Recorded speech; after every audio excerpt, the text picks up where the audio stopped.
Hi YouTube, it's Kathy, and this is my weekly entertainment wrap-up for July 3rd through 9th. This week I read 2 books, I watched 2 shows, I watched 1 movie, and I listened to 2 books.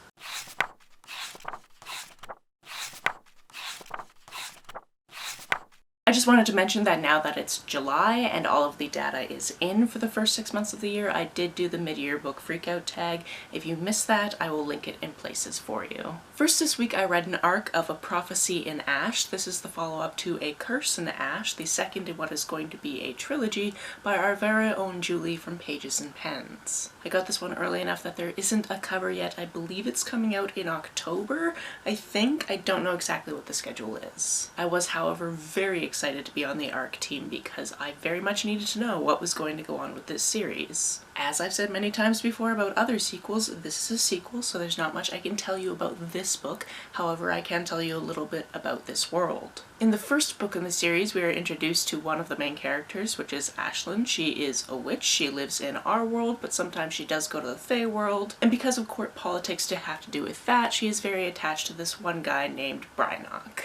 He is a big, hulking Fae who is kind of obsessed with her. Now, in this world of witches and magic, there's something called a Ravdi, and this is kind of like a witch's soulmate. So somebody that will be instantly bonded with them if they ever meet, and they can help feed them power when they're doing their witchy things. This is something that comes into play when Ashlyn is just minding her own business and all of a sudden meets this guy from Ireland named Reardon. All these interpersonal dynamics and much, much more, because there's lots of side characters doing their own things, start happening in this town, and then weird things start happening. It goes from there. I'm not going to explain too much more than that. I will let you know that the second book definitely ramps up the spice level, and the adventures and misadventures of this whole cast of characters continue. If you like magic or witches or fae, this series is definitely one to pay attention to. You can't get this book now, but if you haven't read A Curse in Ash yet, you can definitely do that. This week, on the recommendation of Alex from Pucks and Paperbacks, I also read Beetle and the Hollow Bones. This is a fantastic graphic novel starring Beetle. She's a girl that really only has one friend in the world right now. She had a friend before, but that friend moved away. This friend is a blob ghost who lives in the local mall. In fact, the ghost doesn't seem to be able to leave the mall, which becomes a problem further into this comic for reasons you will understand when you get there. I'm not going to spoil those reasons for you. She's a goblin and she lives with her grandmother, who is the town witch. So she's slowly learning that type of magic, but she also wants to learn sorcery, which is not something that goblins usually study. However, this girl she used to be really good friends with is off learning sorcery things, and she's a little bit jealous about it. That's your basic premise. There's so much that happens, but I don't want to wreck it for you because this is such a delightful graphic novel. It's witchy, there's magic, there's romance, there's friendship, there's open communication. It's just such an adorable book. I really liked that this book showcased different types of relationships and trying to know that certain people will always be there for you and other certain people shouldn't be in your life. If you're looking for a comic that is both fun and has its moments of being very action-packed, I would definitely pick this one up. On to the shows I watched this week. We watched the first 6 episodes of the 4th season of Stranger Things, so I have not finished the season. Don't spoil things for me, and I'm not going to spoil things for you if, like me, you put off watching the 4th season. I believe they did that annoying thing where they only released half a season a while ago and they released the rest of the season quite recently, and I will always wait until the whole thing is there so I can watch it at my leisure. Especially because if they released it at the 4-episode point, I would have been super mad. I would have been super mad if I had to just sit there and wait a few more months for the rest of the episodes. Just no. If you've never seen Stranger Things before, it takes place in a small town called Hawkins, Indiana. It takes place in the 80s. This specific season is in 1986, which is the year of my birth. And so far I've only come across one particular thing where I'm like, wait a second.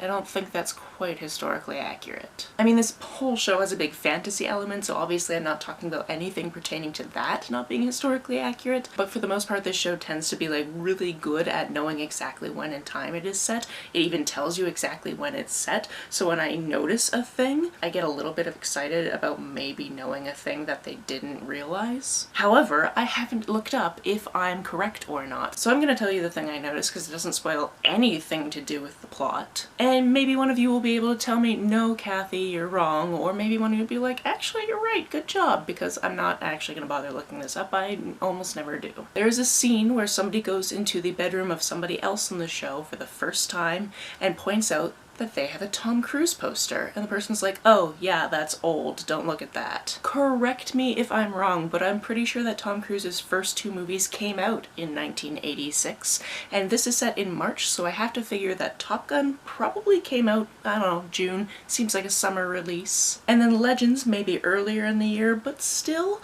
if she had a Tom Cruise poster, I don't know how it could be old. However, I don't know if he really had a career before he was in movies. Maybe he was on a TV show that I've never heard of before, but he seems to have the energy of a guy that would look down on that, so I don't know. So somebody tell me, does her having an old Tom Cruise poster in 1986, March thereof, seem a little off to you? Yes, I know she could be lying and it is a new poster because she got excited about one of those movies, but still, I feel like the release was probably later in the year. Conspiracy rant over, let's move on to the next thing I watched. I got to visit my best friend again this week, so we finished the 2nd season of The Masked Singer and then started watching the 4th season of The Masked Singer because the streaming service she has doesn't have the 3rd season, and that's fine, I don't care. I'm not going to reveal who any of the characters are, however, if you were around when I was talking about watching the first bit of the 2nd season, I told you that I knew who Fox was. Because watching the show with Taryn means if I guess correctly and she remembers who somebody is, she will tell me, and I guessed him very early on and I was very excited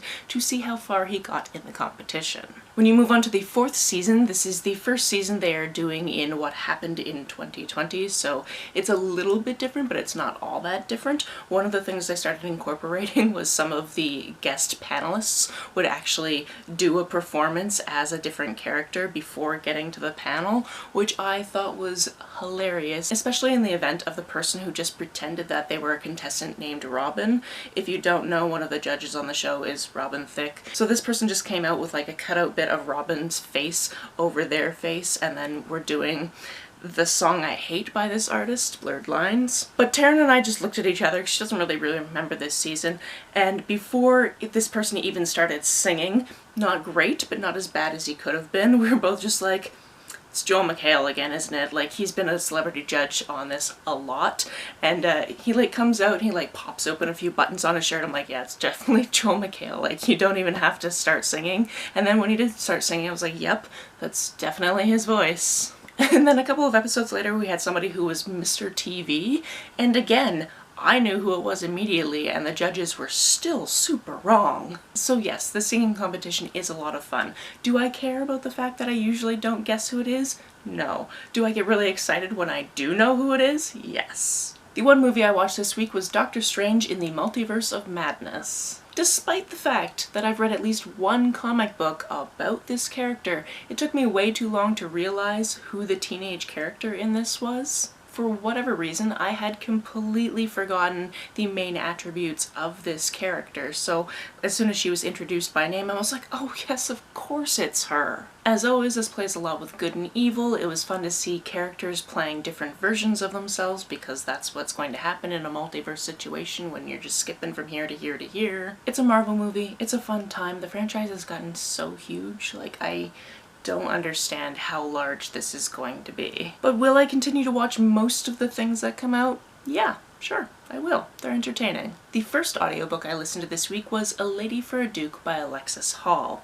This is all the rage. If you haven't heard about this book yet, I'm very surprised, but very happy to tell you about it. Our main character in this book is Viola. Previous to the war in France that happened a couple of years ago, she went by a completely different name. However, when she was lost in that war, she was given the opportunity to meet somebody like her and to transition, and then to come back to England and her family, and found acceptance as who she always should have been. However, this does have a very heavy downside of her best friend thinking that she died in the war. She currently works as a companion to her sister-in-law, which is how she's living in her family estate. And the sister-in-law gets word that the daughter of the previous best friend maybe needs to be socialized a little bit. They live out in the country, kind of by themselves, and she gets it into her mind that this girl needs to have a season in London so she can figure out who she wants to marry and all that type of stuff. It also sounds like the previous best friend, his name is Justin, we're gonna call him that because it's just easier, he doesn't seem to be having the easiest of times, and Viola feels really bad about this. So she is talked into going to the estate with her sister-in-law to kind of figure out what's happening with Myra, which is the younger sister. Her name is Miranda, but it's shortened to Myra. But of course, going there and seeing Justin is very, very hard on her because obviously she had a huge love for Justin. They were best friends, and at the time she couldn't see what that love really meant. Not only was Justin injured in the war, so he has some physical and emotional wounds to do with that, he had this very strict upbringing by a father who didn't really care and just kind of wanted him to always be stereotypical borderline toxic masculinity type of thing. Not to mention he feels super guilty about bringing his best friend to war and his best friend never coming home from it. However, things for him start looking up when his friend Louise comes to visit and brings her lady's maid, and he takes quite an interest in the lady's maid. This is just fantastic historical fiction with more than one queer character, and I just love everything I've ever read by this author. I believe this is the 4th book I've read by Alexis Hall, and I want to read all of them. Also, Goodreads lists this as the #1 in the series, so if we're getting more books, I am very excited. Knowing that July is Disability Pride Month, I wanted to make sure to read at least a couple more books this month that had to do with disabilities, so I picked up Broken Places and Outer Spaces by Nnedi Okorafor, which is something I've been meaning to get to for ages, but it just so happened that the library had the audiobook available. This is a book that is produced by the people that do TED Talks, so the biggest thing about this book that is a negative for me is it seemed too short. However, that is the type of book that they produce. It's a small amount of something on a big idea, so I can't really fault the book for being too short because that's what it's supposed to be, but at the same time I wanted more out of it because I was very interested in this whole concept. Unbeknownst to me, when I've previously read things by Nnedi Okorafor, I didn't know that she grew up with scoliosis. I didn't know that when she was in college the doctors told her that she had to have a surgery that would correct it, that had a 1% chance of leaving her paralyzed, and I didn't know that she was that 1%. This book talks a little bit about her recovery and that time in her life, but also how that time in her life started her on her writing sci-fi journey. One of the side effects of certain narcotics that you will get after a surgery like this is sometimes people hallucinate, and it seems like that might have been what she was doing. However, she took those ideas and ran with them. This book did an excellent job of marrying talks about disability and creative writing and just putting that together, and her seeing what her future could be. And like I said, if I had one critique, it's that I wanted more. I wanted to read more of this. So I suppose that just means I'll have to read more of her sci-fi. That's it for this week. If you've read, watched, or listened to any of these, let me know about it down in the comments below. On the way down to the comments, if you hit that subscribe button, that would be very nice of you. If you don't feel like leaving a comment but want to make sure that I know you were here, just leave me an emoji or a smiley face if you're on your keyboard. Some people have asked if there's a way to financially support this channel, so I set up a Ko-fi account, which is a digital tipping service. The link for that, as always, is down below. You can like and share this as you see fit, and I'll see you very soon. Bye!